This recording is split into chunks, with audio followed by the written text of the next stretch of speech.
Hey, hello, good morning, everybody. What a beautiful rainy spring day it is. I got another job this week. I'm still leaving for the West Coast, but I wanted something a bit more fun, less toxic for the summer. The place I'm at right now has just been so negative lately, and not from the employees. I love my coworkers, the other servers, the kitchen staff. They're all beautiful people. I'm talking a specific manager as well as our owner, GM, and HR person.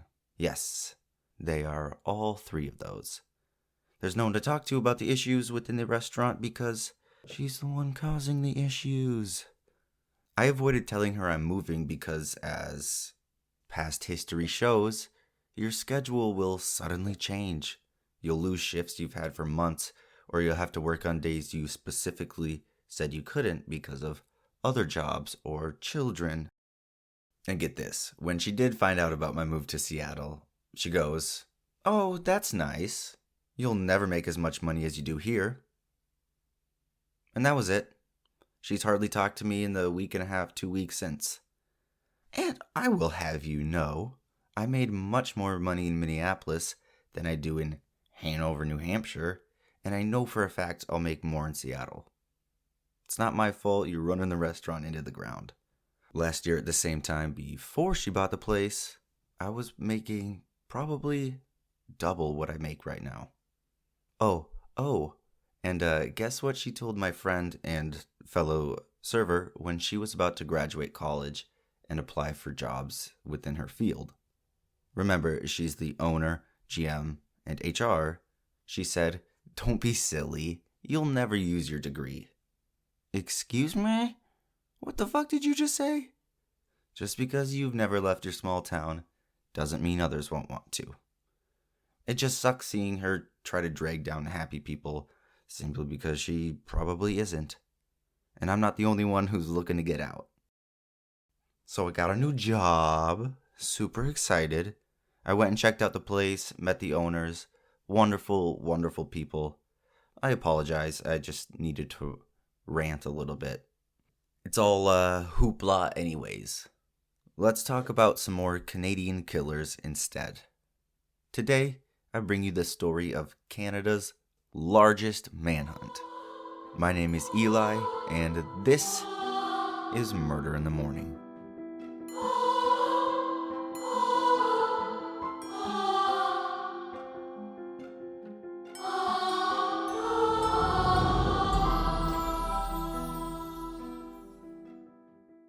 My sources for today come from Wikipedia, The Guardian, CBC Canada, and any others I'll list down below in the notes so you can check my work for plagiarism. According to Wikipedia, in the summer of 2019, Australian national Lucas Fowler and his girlfriend, American national China D, were taking a 3-week trip around Canada. On July 14th, their 1986 Chevy van broke down along the Alaska Highway, 20 kilometers or roughly 12 miles south of Liard Hot Springs in British Columbia. Those hot springs are something out of a movie, I'm telling you. At approximately 3:20 p.m., Curtis Broughton, a mechanic, along with his wife Sandra, stopped to check on the couple. He explained, quote, "They seemed like they kind of had it under control. There were mechanical issues with the van, but they were having a picnic, waiting for the van to unflood, I guess, and then to try and start it again." Broughton was assured that the couple knew what they were doing, saw them happy and smiling, and left shortly after. At approximately 7 a.m. the next morning, July 15th, the bodies of Fowler and China were discovered by Trevor Pierre, a highway worker. Just for reference as to how remote this crime scene is, as well as the rest of the story, it took officers from the closest RCMP detachment in Fort Nelson, British Columbia, 3 hours to make their way to the site. Quote, "There, they found the bodies of a young man and a young woman, face down in a ditch. Both had suffered multiple gunshot wounds and had been dead for hours. Cold to the touch," according to a trucker who was one of the first upon the scene. There were gunshot entry wounds on both the front and the backs of the bodies. A number of bullets were found lodged in the dirt beneath, an indication that the assault had continued as the couple lay helpless on the ground. The autopsies conducted in Abbotsford, BC on July 19th cataloged 7 separate injuries for China and 5 for Fowler, although the particulars were blacked out, end quote. According to CBC Canada, at the time, the RCMP had 0 real leads. There was an hours-long gap between the last sightings of Fowler and China alive from witnesses who had stopped on the evening of July 14th to offer assistance, and the discovery of their bodies early the next day. Investigators released a sketch of an unknown man who was seen talking to the couple around 10:30 that night, labeling him as a person of interest, but later determined that he was just another would-be helper.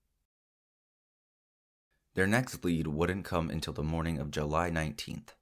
Police received a call about a burning pickup truck along Highway 37, 60 kilometers south of another northern British community, Dease Lake, Dease. The town of Dease Lake is roughly a 5.5 hours drive northeast of Liard Hot Springs. This burning pickup would soon shift this murder case to the largest manhunt in Canadian history. Quote, the first officer found a still smoldering Dodge pickup parked beside a bridge with camping gear, a stove, propane tanks, and a yellow nozzle of a gasoline can scattered about the area. The partially charred license plate revealed that the vehicle was registered to one Cam MacLeod, or MacLeod, McLeod, end quote.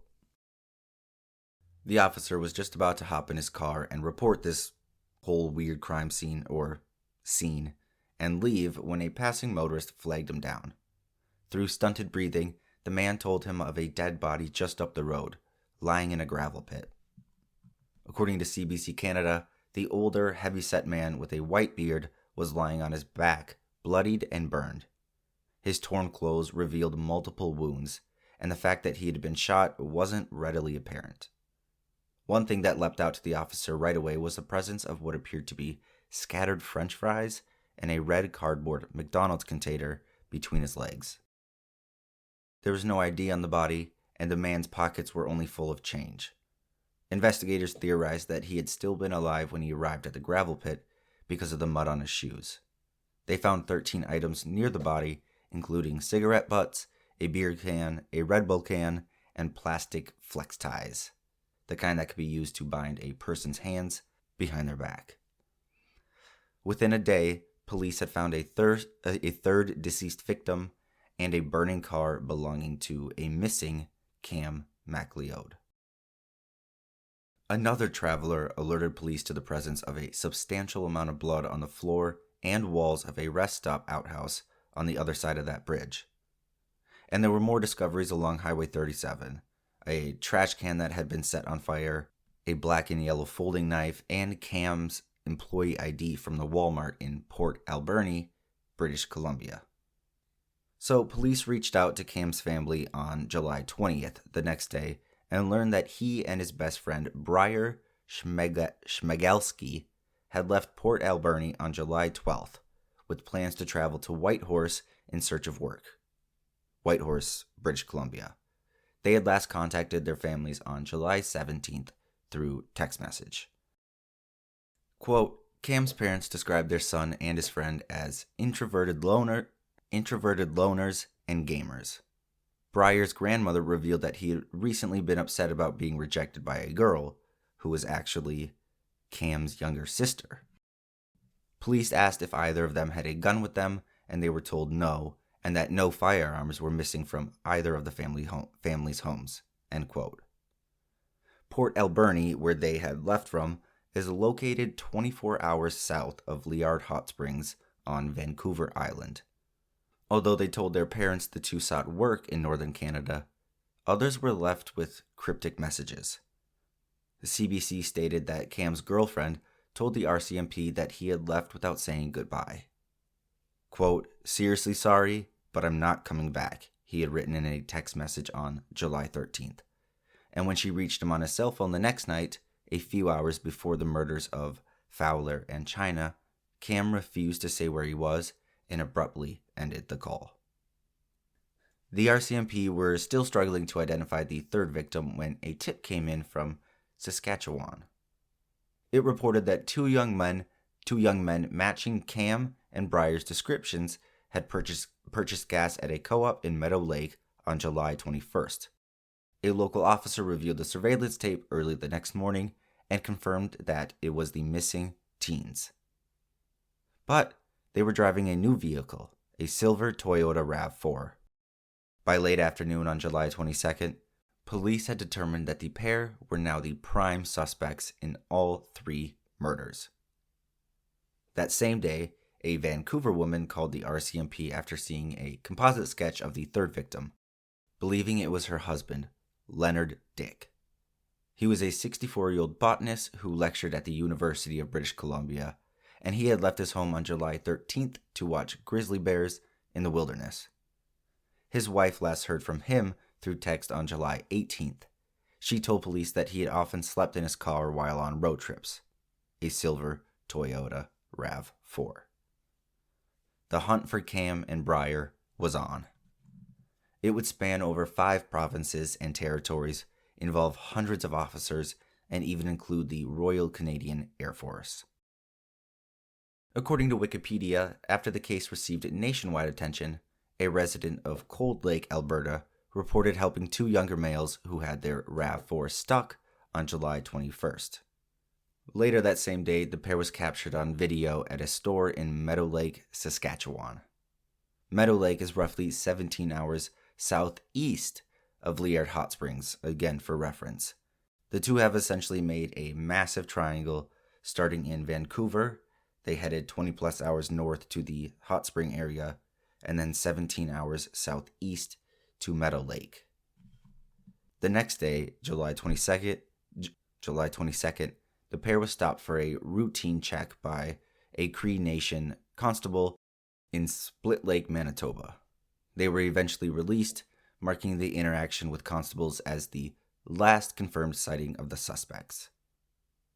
This area is located near Hudson Bay, 12 hours from Meadow Lake. These two had put on a lot of miles. Quote, by July 24th, the RCMP deployed the Emergency Response Team, a Crisis Negotiation Team, Air Services, and K-9 units to the area and surrounding areas. A checkpoint was set up at the intersection of multiple roads with heavily armed officers canvassing the area. The RCMP acknowledged these, quote, inhospitable environments with dense forests, swampy terrain, and large, scary wild animals. After almost a week of unsuccessful search attempts, the RCMP received a new tip on July 28th. Travis and Justin of the Indigenous Bear Clan Patrol had spotted 2 people with matching descriptions of the fugitives at the York Landing Community Landfill, 200 kilometers southwest. By July 29th, the RCMP reported that they were unable to locate the suspects, but reassured the public of their continued presence in both the Meadow Lake area and the York Landing community. According to Wikipedia, a breakthrough came on August 2nd, when a tour guide, Clint Sawchuk, reported to the RCMP that he saw a blue sleeping bag at the edge of Nelson River, near the entrance to Hudson Bay. On August 6th, the RCMP announced it found several items believed to belong to the suspects on the shore of this river. A second search of the river by the RCMP on August 3rd found a damaged rowboat below the Lower Limestone Rapids, about 65 kilometers northeast of the Meadow Lake area. And finally, on August 7th, the RCMP in northern Manitoba reported that they believed they found the bodies of both fugitives in thick bush close to the Nelson River, only about a kilometer or just over half a mile west of where the damaged rowboat was found. Quote, by August 12th, an autopsy report from Winnipeg confirmed that these 2 bodies found belonged to the wanted suspects of Cam and Breyer, and that they had died of self-inflicted gunshot wounds. The pair recorded a series of videos prior to committing suicide in which they confessed to the 3 murders. They gave no motive and expressed zero remorse, end quote. After news of their deaths and these video confessions from the pair, another man came forward with an eerie story. According to CBC Canada, on the night of July 17th, after the first 2 murders but before the third, near Haines Junction, Yukon, 2 hours west of Whitehorse, a man had just pulled over and crawled into his back seat for a nap when a slow-moving truck inched to a stop about 50 meters in front of the vehicle. They sat there for a little while, and then the passenger door in the truck opened and someone stepped out holding a rifle. And that got the man's attention right away, as the man with the rifle walked into the woods and started to weave his way back and forth through the trees like he was stalking prey, always eyeing the man on the truck. He decided to make a hasty escape. As he sped off, he noticed another young man behind the wheel of the truck. The 54-year-old later, with the last name of Albertson, later came to believe that the pair were after the boat he was towing behind his own truck. His recollection of the make and color of the vehicle didn't match Cam's pickup, but the RCMP said that the timing, location, and physical description of the men make them believe that it was Breyer and Cam. As for those creepy confession tapes, The Guardian stated in one article, police have decided not to release the videos, quote, in an effort not to sensationalize the actions of Cam and Breyer, which could, in turn, prompt further acts of violence. Those who commit mass casualty attacks are heavily inspired by previous attackers and their behaviors, end quote. From the videos, the police learned that the 2 had initially intended to trek up to northern Manitoba, then over to Hudson Bay, where they would steal a boat and travel either all the way to Europe or all the way down to Africa. But the fast-moving river where they spent their final days affected this plan and their ability to move, and in one video, they suggested they will likely have to kill themselves. According to forensic evidence, it is believed that Cam shot Breyer with a rifle before turning the weapon on himself. And that, my friends, is the awful story of Canada's biggest manhunt. This only happened a few years ago, and I feel like it's already been lost to the ether and other news. It would make a wild documentary, but then again, that would be sensationalizing them.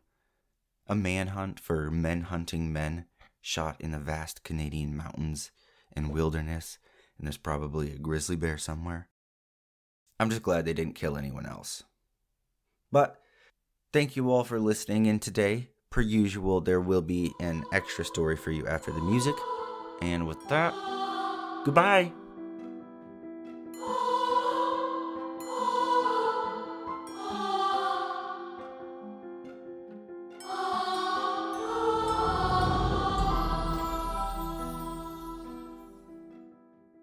Hello! So today isn't so much of a story as it is highlighting an amazing organization and the work that they do. Either I've never noticed this before, or it's a relatively new collaboration, but just the other day I noticed on the receipt from my dispensary that there's this little section at the bottom about donating to the Last Prisoner Project. Intrigued, I followed the link to their website, and again, I'm quite disappointed in myself for never noticing this before. Their homepage opens with a few paragraphs highlighting an issue that many face. Imagine sitting in a cell for years, decades, or even for life, convicted of an activity that is no longer a crime, while thousands of other people build intergenerational wealth doing exactly the same thing. That is the situation that tens of thousands of drug war prisoners face today in the United States, while countless others remain in jails and prisons worldwide. The Last Prisoner Project, or LPP, has one singular mission: to set them free. LPP is a national nonpartisan nonprofit dedicated to reforming our criminal justice system through a progressive drug policy. Through legal intervention, constituent support, advocacy campaigns, and policy change, we aim to release every last drug war prisoner, as well as to repair the harms of this discriminatory and counterproductive crusade. By now, We've learned that the war on drugs in the U.S. was and is littered with multitudes of discriminatory problems, targeting minorities and lower income neighborhoods, and overcrowding prisons. In the past 2 decades, nearly 16 million people have been arrested for marijuana offenses, while the cannabis market has grown to over $25 billion this year. The Last Prisoner Project was founded in 2019 out of the belief that no one should remain incarcerated or suffer the collateral consequences of offenses that are now legal. We brought together a group of justice-impacted individuals, policy and education experts, and leaders in the world of criminal justice and drug policy reform to work to end the fundamental injustice that is America's policy of cannabis prohibition and the war on drugs. Our dedicated team works tirelessly to achieve our goal of freeing the tens of thousands of individuals still unjustly imprisoned and creating front-end systematic reform to our criminal legal system. The program itself has done a multitude of amazing things, but one thing that I noticed right away, it has written 2 laws that have passed, 2 fresh laws, and they have over 350 dispensaries advocating for them through the Roll It Up for Justice program. The project and its members assist people behind bars, and if successful in getting them released, LPP will continue to support them by setting them up for success on the outside. A beginning to end program. And just to recap this issue in whole, I'd like to highlight one important case that they are currently fighting. Kevin Allen is currently serving a life sentence without the possibility of parole after he was convicted in 2014 of selling $20 worth of marijuana. A life sentence for $20 of weed. However, a newly enacted law in Louisiana provides an avenue for Allen to remedy his situation and worked with the DA's office to come to a mutually agreed upon, quote, post-conviction plea agreement. Now, we need your voice to put public pressure on DA Marvin to free Kevin Allen. The more people who put pressure on Marvin's office to release Allen from incarceration, the more likely he is to use his power to free him. End quote. Again, I highly recommend checking out their full site and reading about the work that they're doing, or maybe donate if you're able to. It's good to see people fighting for those who can't fight for themselves. This organization is one of many fighting for people's freedoms in the supposed land of the free, like the Exoneration Project or the numerous innocence projects around the nation, for example. But again, it's just nice to bring these people to the foreground. Foreground? Yeah, not background. Highlight what they're doing. Just give a quick shout out to them. So that is all I have for you guys today. Thank you once again for tuning in. I really appreciate all the support over the past few weeks. Oh, there's a dog outside. Alrighty, that's probably my cue. You guys have yourselves a wonderful, wonderful week. Okie dokie. Bye-bye. Love you.